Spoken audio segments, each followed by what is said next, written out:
to another episode of the Frontrunner podcast. My name is Arlen Kaesler and we have a cracking edition of the show today. We're going to review the Wylie Stakes from the weekend just gone, and in honour of the Wylie winner, Watch Me Win, we're going to rank some of our favourite horses from the Macdonald-Gluyas camp over the years. We're also going to chat to Group 1 winning trainer Dan Clarken, who's found another exciting youngster in Mating Call, who's going to head to Caulfield in a few weeks' time, and Lincoln Moore. The racing action just does not stop. It's certainly full throttle from here on, isn't it? As you said, the Wylie was an absolute belter, and good to see the good horses back and also performing like you'd hope, because we've certainly got some really exciting tops floating around at the moment. We do. Let's just kick off looking back at the Wylie from last week. And Watch Me Win, I suppose, really stamped himself as a sprinter to watch here from South Australia. I was well backed, I suppose, from when markets open, and that even continued on the day. Started as a $3 favourite and won with plenty of purpose. Yeah, he's a serious horse, isn't he? I think we kind of thought he was during our carnival. He was sort of taken along nice and slowly by the Andrew Gluyas and the stable there. But, that was a pretty, it was almost a statement return, because he, look, there was a few pretty smart horses in this. I think, the likes of Fancify and Aviatrix, they'll both go to Melbourne. There was good money for the fourth horse, Don't Hope Do, which ran well, and obviously Prairie Flower was thereabouts. So he put him away, as you said, with a bit of purpose. And what his ceiling is, I'm not sure, but it's going to be good to watch that unfold. Yeah, and obviously he was the standout, but what'd you make of some of the others? Fancify, probably not really an 1100 metre horse, ran really well. Aviatrix started up first up and ran home strongly, and then Prairie Flower just keeps flashing home. Yeah, absolutely. I think Fancify was a massive tick. I would imagine Michael would have his eyes on a race at Flemington during Cup Week, like he normally does with this horse. There's so many options for her. We've seen her perform very well over there. Aviatrix, I thought, was good. She was probably just got a little bit further back than wanted to be in that race. Prairie Flower, you got to feel she can win a good race at some point. It's just where they go and how that happens. She's just got a great turn of foot, and as we sort of touched on last week, what a astute piece of purchasing to pick her out. She obviously had really good SA form and had raced well here, but she's certainly gone on another level. So they're all follows. I thought Press Down was still pretty good. He ran 60. He was beaten less than 3 lengths first up from a spell. He'll find a nice race over the next couple of months. But it's all about Watch Me Win. I think he's very much a Group 1 horse. Yeah, there was a couple other exciting races that occurred on Saturday. Snow Mercy's win in the third was really good, hitting back to Intellectual, and I think they're going to be 2 to watch going forward. Yeah, Snow Mercy's certainly a filly that's got, you would think, a lot in front of her. How far they go this prep, probably, it's an interesting situation. You've got a horse that's going great into the spring. How far do you want to push that, knowing that there's so many options here, I guess, in 6 months' time? Yeah. So, Intellectual lost no admirers. Skudoosh was a good run. That probably a good form race. These two, the top two, again, they've both run super at both starts, and are going to be horses that'll definitely find themselves in Melbourne. A couple horses who we thought might push on in the spring have now kind of had a bit of a change to their plans. We'll start with the first one, Tropical House. Almost got home in the last, I think we had a little bit. Are we over it yet? I'm still not over it. I don't know if we can even talk about it yet, but she was a horse that Jake Stevens thought could potentially go to Melbourne, but chatted to him yesterday, and a bit of change of plans. Yeah, I think, like Jake said, she had a massive prep, and she was a bit unlucky to get picked off late there by Dark and Confidential, who he's one of yours. We'd been backing up until Saturday. That's lovely. But that horse deserved to win. I reckon this is a pretty good form race as well. Obviously, Tropical House was game. Talise ran well. Beautiful Jewel. We know Trav's got it's almost like the front runner top 4 there. It is there. And look, Eye Catching Fox is a horse with a bit of ability. So, the good form race. But obviously, Tropical House, she's got really good options here during our carnival, being a mare that gets over this sort of distance. So, and look, we've seen Jake do it with En Francais, in good races during our carnival. So follow her, but you got to just keep the powder dry for now. Yeah, and the other one was Anthracite, who took out the 6th race, saluted as a $1.45 favourite. Probably a little bit hard in your mouth stuff probably at the turn, but he showed that he's a really, really good horse, and Gary Boyce has, he's pretty up and about what Anthracite can get to in the future. Yeah, he's certainly exciting. I think, I don't know if I've ever thought he was in trouble. Okay. I just thought he's just doesn't know what he's doing. He's never seen himself in front. So when you see, that's probably the most nervous thing for me, was knowing that there was no speed in that race and he was going to land in front. And he did it so easily. It was like, oh no, is this horse just going to fall asleep, or does he think it's track work? And he had every possible chance in front. Obviously, Todd give him a 10 out of 10 when it comes to rating the horse. But yeah, there was a lot to like about when the pressure was on and Todd really give him a dig that he just, you could sort of see him sort of throw the head around and think, oh yeah, I've got to put these away. And he did quite well. So exciting horse. Well done to Gary Boyce and everyone. And yeah, look, I think there's a opportunity still there if you want to delve in and pick up the phone. Yeah, they're potentially releasing a few shares if you want to get involved and keep him here in SA, which I think is the big thing. Yeah, absolutely. That's where everyone wants what they want to do. I think he's going to have 6 weeks off and bring him back. So be interesting to see what their target races are. We've had a bit of a chat off air about not an easy horse to place just due to his sweet spots at the mile. There is listed mile races here, but whether they are going to aim a little bit higher next prep and sort of sneak him over the border, look, he'd be mad not to, because he's a very good horse, I think. Exciting to see. And there's a few horses to keep an eye on across the border this week. A couple for the Jolly Yard. So Caravas in race 3 in a mare's race over the 1,200 metres. It's a really hot race. She takes on horses like See You in Heaven, Osmar, who ran in the Sangster here, as well as Stretton Angel.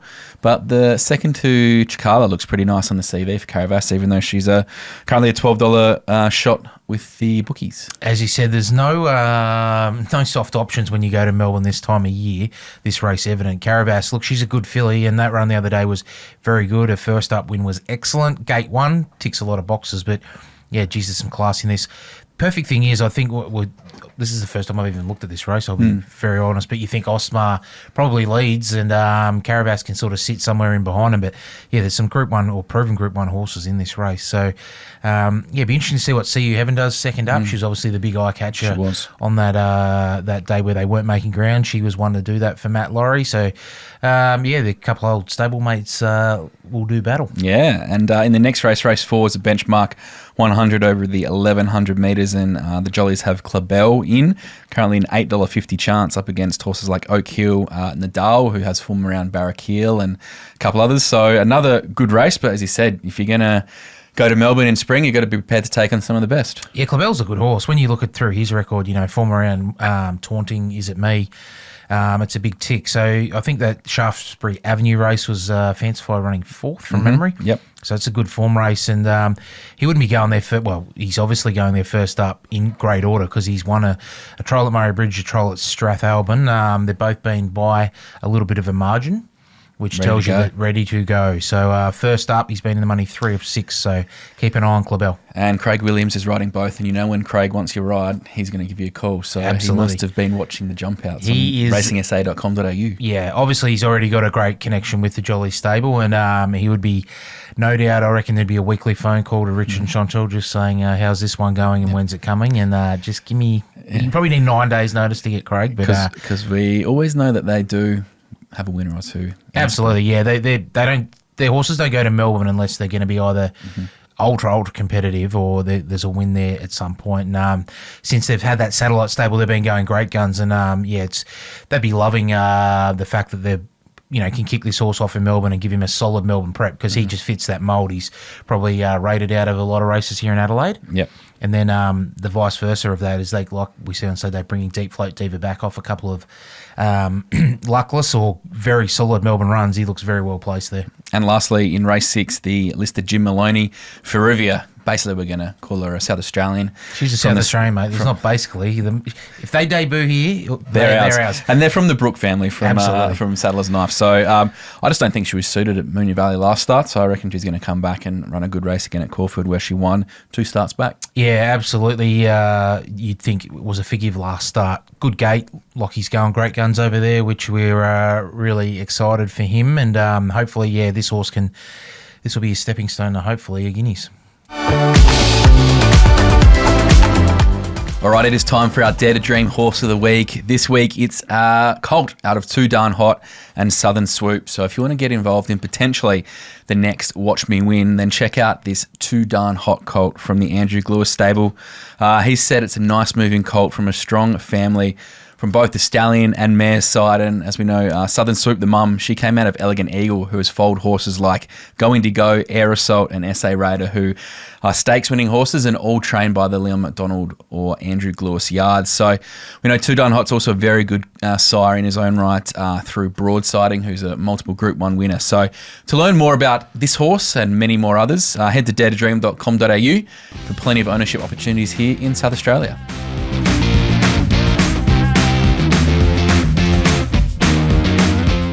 All right, Link, it is Follow Me time. Who's going in the Black Book this week? This one's talking a little bit through the pocket, but that's often how you see these horses that catch the eye. Guru Warrior, look, a progressive stayer from race 4 at Morphettville last weekend. This horse, I think, should have won. She was beaten just over a length, and just nothing went right in the straight. It was a sort of a muddly race, and every time there looked to be a gap, it closed up as quick as it opened. So definitely a watch. This is a horse that was a 1540 metre race. It's going to be better over. You would think they might even go to 1950 if they can next start. But is certainly a progressive stay. It wouldn't shock me if this horse, I think, has a light spring, and they may have a target in Adelaide in March with her, because she can certainly stay all day, and she's got a lot of upside. So follow Guru Warrior. Our special guest this week is Group 1 winning trainer Dan Clarken. He's trained some of South Australia's most favourite racehorses, I reckon, Lincoln. I reckon he might have another one on his hands here in Maiden Call. Dan, how are you? I'm good, thank you. Now, talk us through Maiden Call. She was very impressive at Balaclava on Cup Day. Against the bias, came storming home down the outside. Everyone caught everyone's eye, I think. Link, did you expect that effort first up from her? Yeah, we did. We've always had a really good opinion of her. We put it at, Uppy and I rated her as probably our best horse in the stable. So we would have been probably disappointed if she didn't do what she did. But, you know, when you go to, you end up with a track bias on the day and those sort of things, so it sort of probably makes her win look even better. You would have been loving the tempo in that race too, knowing you were going to be back, and they certainly, you know, ran it at a nice, genuine tempo, which you often don't get. But the turn of foot she did produce was quite brilliant. Has that always been there? Always been there. She's always showing that. She's always suggested she wants probably 1,400 to a mile. On her female pedigree suggests that. But the thing that really took us that she's always had a really good turn of foot, so it probably puts her in good stead to go into a better race. Talk us through that better race. Where does that sit? Because she was nominated for Melbourne this weekend, but you've elected to wait. What have you picked out? She'll go to Sandown for the Guineas Prelude, which is Saturday week, and then all being equal, hopefully into the 1,000 guineas. And have you got a rider locked in, mate?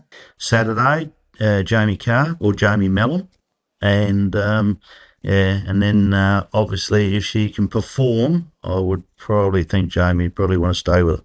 You obviously had another 3-year-old fill in the stable that probably would, you know, you would have been taking down a similar path, Steel Trap. She obviously was sold. Was part of the reason you sold her because you knew you had a better one at home, or what was the situation there? The money too good to refuse? Money was too good to refuse. Uppy and I own her ourselves, so you know, as we say, money never goes lame.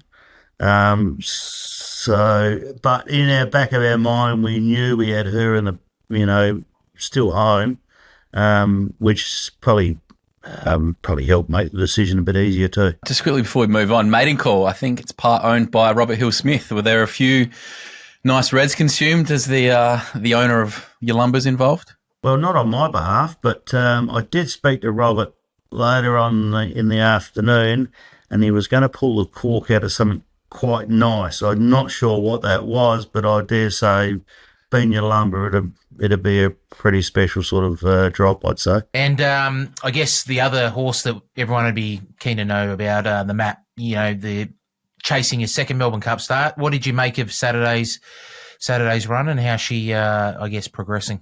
Yeah, Saturday's run, it was brutally run. I was speaking to someone this morning, and they said there were 16 lengths above standard.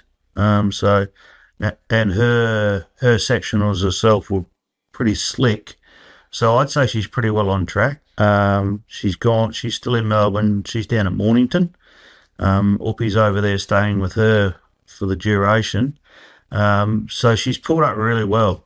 Her next assignment is next Sunday in the Ansett Classic, and then we'll work it out from there which way we go. We could back up into the Bart Cummings, or we can, that time of year there's so many options. We don't need to really make any massive decisions about it, but obviously to get to the Cup would be the ultimate goal. To get her there, does she need to win anything along the way, or do you know where she kind of sits in the order of merit, currently? Right at the moment, Whoopi and I spoke about it this morning, she's 51st on entry. As we know, the attrition rate's pretty horrific getting there. So, 51 on entry, we're probably a sneaky chance of sliding in without having to do too much. Is the decision to keep her over in Victoria just about being able to pick and choose and not really set your plan out, so stringently as last year? Yeah, it certainly helps. Last year was sort of, it was sometimes as a kiss of death getting that golden ticket, because where you go and how you go about it. This year we've changed it right up with her. We've left her over there. That way it gives us options to race her where we want to race her, or back her up if we want to. Backwards and forwards across the border give us no options to do that last year. So, we'll change it up. Like I said, she ran well last Saturday, and I think, she's got through it. What I personally haven't seen her, but the way Whoopi spoke about her this morning, she's got through it really well. So she'll do a couple of bits of work around Mornington to have a look at the track and get a feel for the track next Sunday. And while we got you, we noticed there was a few newies at the trials this week, mate. You've obviously got a lot of young horses coming through. Anything jumping out or one to follow? We've got a couple of 2-year-olds. I sent one around last Saturday. I got a big opinion of him. Ran well. He ran really well. We like him a lot, so he went straight to the paddock. I think he's a nice autumn horse, big raw type of horse. But a couple of 2-year-olds tomorrow at the trials. Profiteer, he's quite slick, and a microphone filly, which we do like. So we'll see how they perform tomorrow. Well, you can certainly find a good horse, mate. You have always had a good horse in the stable, and let's hope mating calls the next in the long line of very good horses. So we appreciate you taking some time out of your day on a race day to have a chat to us, and good luck through the spring, mate. Thanks, boys.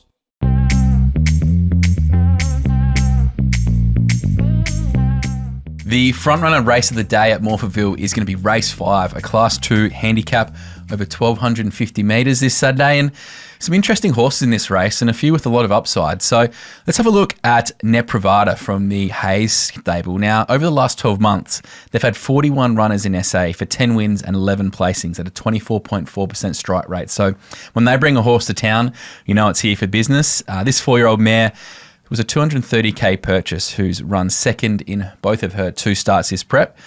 Link, how do you like her chances in this one? Yeah, it's certainly an open race on paper. We had a little debrief and worked out which race we'd like to target. Form reads pretty well. You think, as we know, the Hayes boys don't bring them here if they can't win. And, good gate, Jason Holder. They're 2 big ticks. But, certainly looks a pretty even race on paper, I thought, but should be in the numbers. She's certainly got a very good winning chance. Any horse that's had a Moonee Valley win, I think, and comes to Adelaide, it's got to be respected. Definitely. And speaking of interesting visitors, Bossy Start from the Matt Laurie stable, who's only missed the placings twice in her 13-start career. Victorian apprentice Rose Hammond's making the trip across for this one ride. Matt Laurie, he knows what he's doing with the horse. Yeah, absolutely. We've seen him sneak a couple of horses over recently. Well, not sneak them. They don't sneak when you're Matt Laurie and you've got to treasure the moment, you're stable. But, you think Forgive maybe last start on a heavy track for this horse. Sticky gate, but gets a good weight relief and got to be somewhere in the mix. Now, round 2 in Stokomo do battle again. A fortnight after the Byron Cosmanis gelding got the chockies by 3 lengths. However, this time Stokomo has a 1.5 kilo swing in the weights over round 2. Is it going to be a similar result between those two this week? I think round 2 can win this race. The horse is flying. I think Byron Cosmanis' horses are all going enormous. We've seen Shadow Eagle do the right thing for us last week, and I think round 2 is just trending the right way. He said it's a horse that's had a few, I guess, problems or likes to do things wrong. If it's all coming together now, this looks a perfect setup. Gate 1, Felicity Atkinson takes 3 off, so carries 55. I think round 2 is the horse to beat. Now, Michael Hitmont's mare, Endless Forevers, is 2 from 3 from her career. There's always been a bit of hype around her from both the stable and a few people associated with it. She's lightly raced and is one to definitely throw in your numbers, I reckon. Yeah, absolutely. Doesn't have or too many slow horses, Michael. This one's got ability. Beat Little Burke Street last start. That was back in August. I think the sparingly raced aspect kind of has got me a little bit puzzled, but she has trolled up or jumped out well since. So got to be somewhere in the mix, gate 3 around the parks. And just a few newcomers to the state. We've got Marseille and Sedavilli. They're both second up for their respective new stables with the Jollies and Will Clarken. So 2 stables who know what they're doing. Probably both likely you'd think they'd improve a bit with a run under their belt. In particular, Marseille, who is 2 for 3, second up. Yeah, I agree. I think Sedavelli's a horse that I want to follow a little bit. Probably not its race from a gate, but I think, it was a good run first up and it's got some upside. And lastly, Cody Reardon, when I spoke to him at the stables about a month ago, he was pretty excited about what Speed Tail could do. His first up run for the stable was huge. Finished, less than a length to Cash, who is above average, as we know. I reckon it's going to be a horse to follow as well. I always bang on about stables in form. Cody's horses are going really well. They always go really well, but certainly a horse to follow. Get a price to find out what it can do on Saturday. And give us your numbers for race 5 at Morphettville on Saturday. I'm round 2 on top of 4 Net Bravada. 2 Bossy Star goes in, and you've got to respect Stokomo. He's not doing a lot wrong this prep. Now, Link, we had a bit of fun a few weeks ago giving our top 5 Balaclava Cup winners, so we thought we'd do it again this week. I suppose in honour of Watch Me Win taking out the Wylie on the weekend, we thought we'd look back and look at some of our favourite or the best Macdonald-Gluyas trained horses. Now, we've done a little bit differently this week. You're going to go with the stable black and white silks, yep. And I'm going to take on the Harry Perks Southern Cross silks, because they've both produced some serious horses, and we basically did this way so we could fit more horses in to talk about. So yes, and I'm sure there's going to be some we're going to get wrong here. We're going to get a lot wrong here, but nevertheless, we're going to kick it off and start us off with your horse in 5th position with the black and whites. The 5th for me is French Cotton, the horse where it all started for Leon McDonald. He won a South Australian Derby, well before my time, but any good judge and historical race goer would tell you that this horse wasn't a Derby horse. I think he was a horse that was well performed over 1200 up to 1600 before he won a Derby. That shows you what a good horse French Cotton was in his picture, and I think, the stables are named after him there at Morphettville, which says a lot. So number 5, French Cotton. Very, very nice. I'm going to kick it off. Number 5, Majestic Music for me. Now, she was one of my personal favourites and potentially talking through the pocket a little bit, but I had to sneak her into the top 5 here. She had 6 career wins, and all 6 were at stakes level, including 2 at Group 2 level. She also contested 6 Group 1s in her career, but realistically, she's just in there because one of my favourites. But very, very nice mare who always ran well. Some record for number 5. Number 4 for me is the horse that, I guess, put this little list or lists on the radar. Watch Me Win. Yeah. Comes in at 4. I think, this could change rapidly with this horse if he keeps progressing like he is. But what he's done already in such a short space of time is outstanding. We've seen him run well through the carnival. He was back with a bang on Saturday. And I think we always have to remember this horse is lucky to be even been racing, because he had a big accident at Morphettville very early on. They didn't think he'd race. There was a bit of a battle to save him at one point, and he is going to be a star. He already is a very, very good horse, and we hope that he can take that next level in Melbourne during the spring. Only 5 years old too, so still plenty of good racing left Absolutely. in him, which I think is one of the more exciting things. Number 4 is Serious Speed, the 2007 Group 1 1,000 Guineas winner. She went on to run second in the Victorian Oaks that year, then basically had 5 months off, and then came into a Sangster first up and ran third, only going down by half a length, which I think is a ridiculous feat. You run an Oaks, then you come back and run a Group 1 and run third in your first start there as a 4-year-old, obviously. She then popped in Sydney to win a Group 2 Hobartville and follow that up with 5th placings in the Doncaster and the Queen Elizabeth, which are both top shelf races. She was a very, very good horse too. Absolutely. Number 3 for me is another award. This horse is another very fresh, only recently retired about 12, 18 months ago now. Look, she only had 33 starts, won 7 races. She will be forever remembered as the horse that, look, she was a length off winning 2 Group 1. She got beaten 0.4 in the Oaks, the Sangster, here behind Ruthless Dame, and then ran in the Goodwood, was beaten, I think it was 0.7 behind, it was 0.4 in the Goodwood and 0.7 the Sangster, but that was behind Royal Merchant. She carried half a kilo over. I distinctly remember, and look, I've got to raise the question. I'm no idea on stats, and does a half a kilo over 1,200 make the difference of that margin? I don't know. You're asking the wrong guy. I know. This is well above our pay grade, but another was an outstanding horse.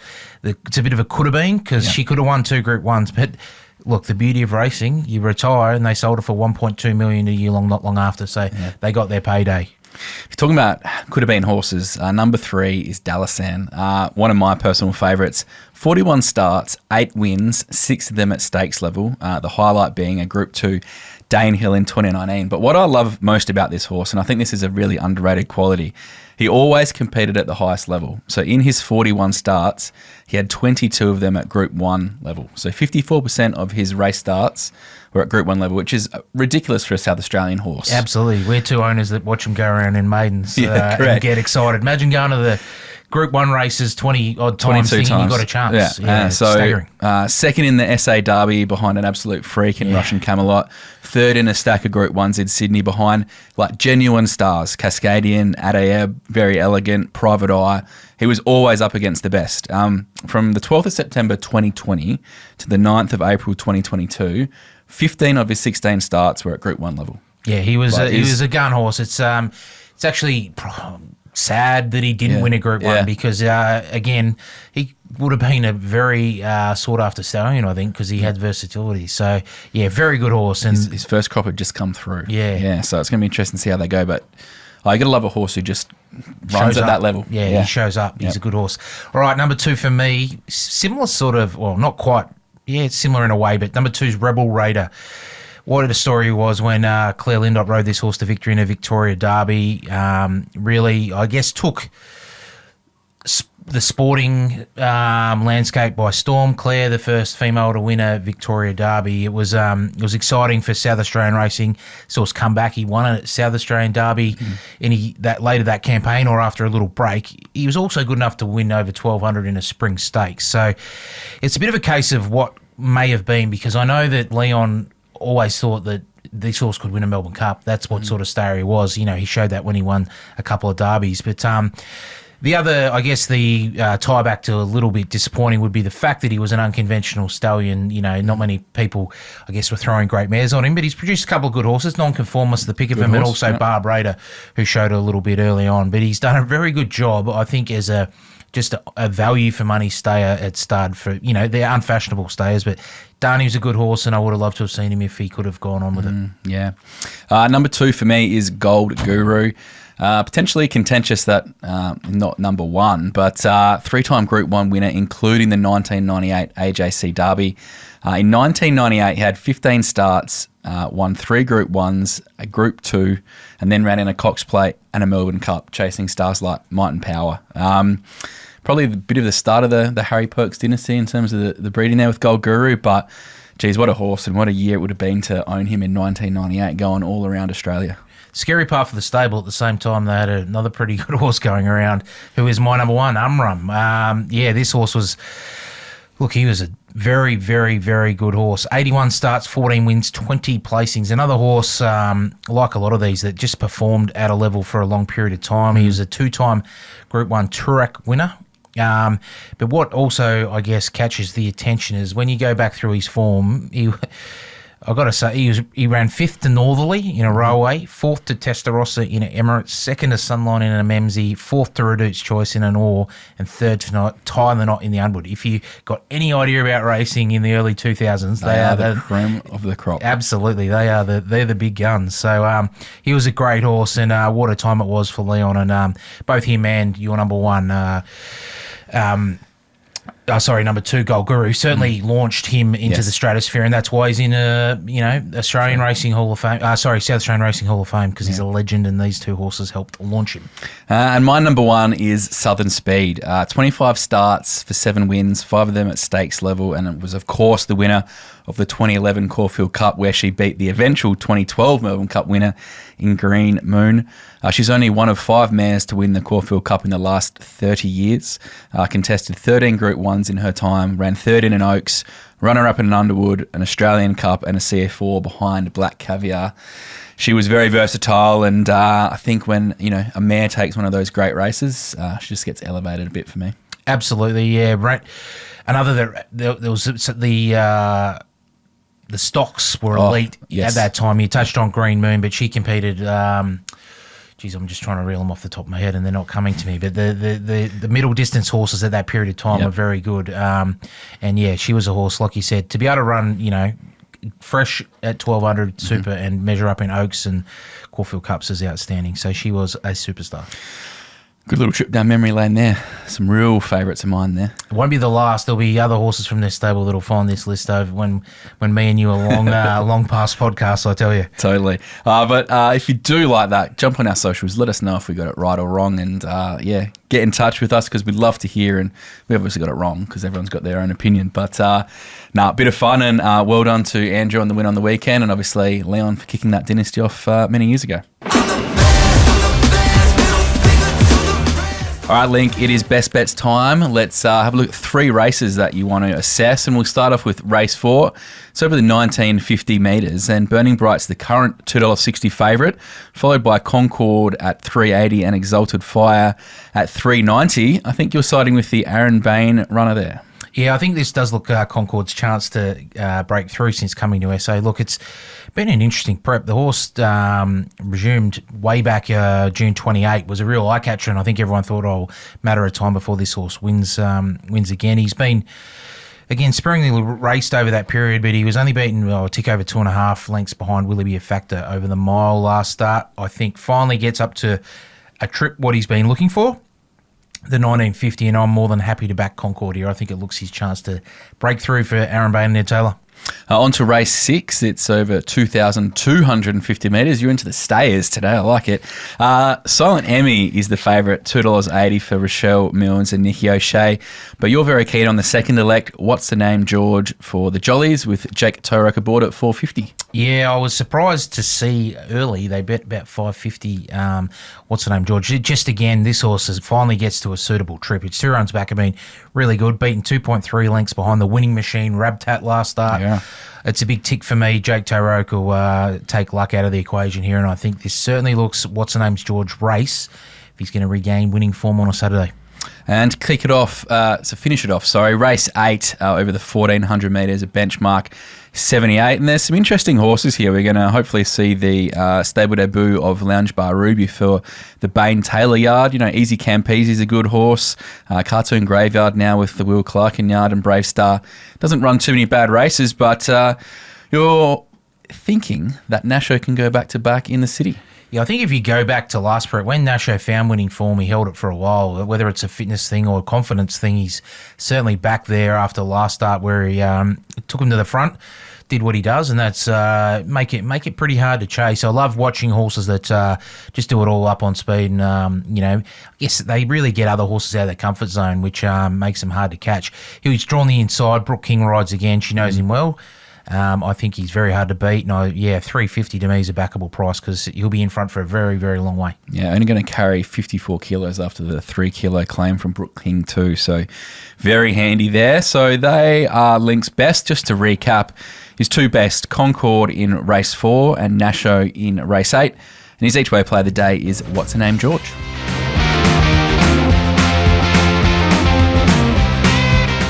And that's a wrap for today's show, mate. Top quality as always. Very exciting.